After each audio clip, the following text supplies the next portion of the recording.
నిన్న చూడండి, నవీన్ యాదవ్ ఆకురౌడి, అలాంటి వ్యక్తిని గెలిపిస్తే అందరినీ బెదిరిస్తారట.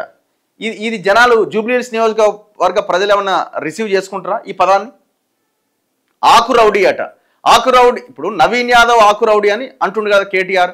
మరి నవీన్ యాదవ్ తండ్రి చిన్న శ్రీశైలం యాదవ్తో మీ అయ్యా 5 లక్షలు ఎందుకు తీసుకున్నాడు, ప్రచార రథానికి పైసలు ఎందుకు తీసుకున్నాడు, కలిసి కూర్చొని ఎందుకు తాగిండు, పార్టీలు ఎందుకు జాయిన్ చేసుకున్నాడు 2001 తర్వాత? ఫోటోలు కూడా వచ్చినాయి కదా. ఆయన కొడుకు ఆకురౌడి అట. ఆకురౌడి అయితే మరి 10 సంవత్సరాలుగా ఆయన మీద ఎన్ని కేసులు పెట్టి లోపలైపోయినావు? ఎన్నిసార్లు జైలుకు పోయిండు ఆయన? ఎన్ని భూములు కబ్జా పెట్టిండు ఆయన? నీకంటే పెద్ద ఇది ఎవరున్నారో కేటీఆర్ ఆన్సర్ చేయాల. లక్షల ఎకరాల భూమి, వాళ్ళ దళితుల భూములు, గిరిజనుల భూములు, బీసీల భూములు కబ్జాలు పెట్టి లక్షల కోట్లు సంపాదించుకొని విదేశాల్లో దాచుకున్న కుటుంబం మీది కదా. మీ అక్క, మీ చెల్లె అంటుంది కదా, మీ చెల్లెకి ఆన్సర్ చేయి.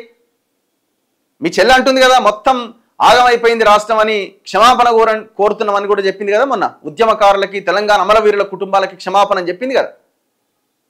కాళేశ్వరం పైసలు మొత్తం తిన్నారని చెప్పింది కదా, అవినీతి జరిగిందని. ఎవరు చెప్పారు ఈ మాట? కేసీఆర్ కూతురు, ఈ కేటీఆర్ చెల్లెనే కదా మాట్లాడింది. ఫస్ట్ ఆమెకు ఆన్సర్ చేయి. మరి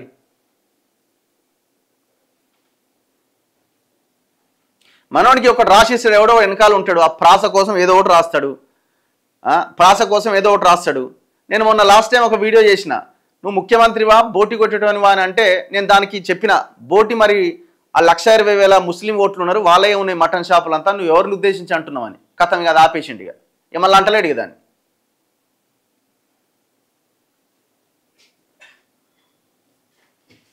ఒక వ్యక్తి మీద ఎందుకు ఇంత పర్సనల్ అటాక్?